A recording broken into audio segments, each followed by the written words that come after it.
ఇక్కడ చూడండి, మెడపై గాయాలనేటువంటి ఈ సిచ్యువేషన్లో ఇక్కడ అమ్మాయి చనిపోయి ఉంది. ఆ అమ్మాయి ఇప్పుడు ఎవరైతే ఆ ఘటనలో ఉందో 1:23 PM ఈ ఫోటో తీసింది మరుసటి రోజున. ఆ అమ్మాయి మెడపైన ఇక్కడ గాయించండి.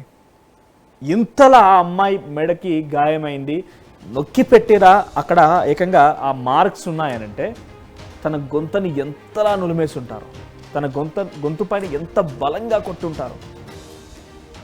ఆ గొంతుపై ఆ మరక ఊరికే రాదు, ఎంత డెలికేట్ అయినా ఎంతైనా కూడా ఆ మరకలా కమిలిపోయింది అని అంటే డెఫినెట్గా చాలా బలంగా కొడితేనే. Next please PCR, next play చేయండి. ఎస్, ఇక్కడ చూడండి మీరు, అమ్మాయి మృతదేహం అది. ఆ అమ్మాయి భుజం పైన ఈ గాయాలు మీరు గమనించండి. భుజంపై గాయం పూర్తిగా రక్కేసి ఎంత బలంగా ఒక కర్ర తీసుకొని ఆ భుజంపై అలా కొడితే అయితే విరిగిపోవాలి, లేదంటే అక్కడ మరకైపోవాలి, అంతలా కమిలిపోయింది. ఈ భుజం మీరు గమనించండి ఎంతలా కమిలిపోయిందో. అంటే ఆ అమ్మాయి పైన ఎంత దారుణంగా వాళ్ళు వ్యవహరించి ఉంటారు, ఎంత దుర్మార్గంగా వాళ్ళు వ్యవహరించి ఉంటారు, ఎంత దారుణంగా వాళ్ళు ఆ అమ్మాయి పైన దాడి చేసి ఉంటారు. ఆ భుజం పూర్తిగా కమిలిపోయింది. ఆ భుజం పూర్తిగా కమిలిపోయి ఆ గాయాలు మీరు గమనించండి. డైరెక్ట్గా స్క్రీన్ పై మీకు ప్లే చేస్తున్నాను. సో భుజం పైన ఆ గాయాన్ని మీరు గమనిస్తే ఆ అమ్మాయి పైన ఆ ఇద్దరు అన్నలు ఎంత దారుణంగా ప్రవర్తించుంటారు. ఎస్, ఇక ఆ అమ్మాయి ఒంటి పైన ఎటువంటి బట్టలు లేవు, పూర్తిగా వివస్త్రంగా ఉండిపోయింది.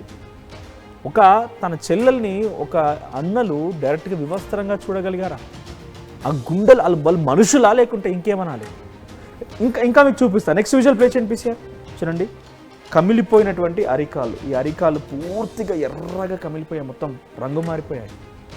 మన సినిమాలో చూస్తుంటారు చూసారా, ఒక దొంగను తీసుకొచ్చి పోలీస్ స్టేషన్లో పడుకోబెట్టి కాళ్ళపైన కర్రలతో కొడుతూనే ఉంటారు. సో అంతలా దాడి చేస్తే కానీ ఇలా కమిలిపోదు. ఇక్కడ ఏం జరిగింది, ఇంతలా కమిలిపోయాయి అంటే కాళ్ళపైన కూడా కొట్టారా?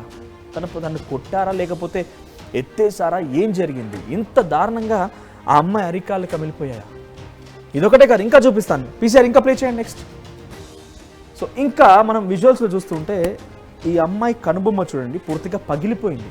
కనుబొమ్మ బ్లాస్ట్ అయిపోయి దాని నుంచి తీవ్రంగా రక్తస్రావం అవుతోంది, బ్లడ్ గారుతోంది. చాలా దారుణమైన సిచ్యువేషన్లో అమ్మాయి ఆ పొదల్లో దొరికిన సందర్భంలో ఈ ఫొటోస్ అని మీరు గమనించండి, ఎగ్జాక్ట్గా సేమ్ టైంకే ఉన్నాయి.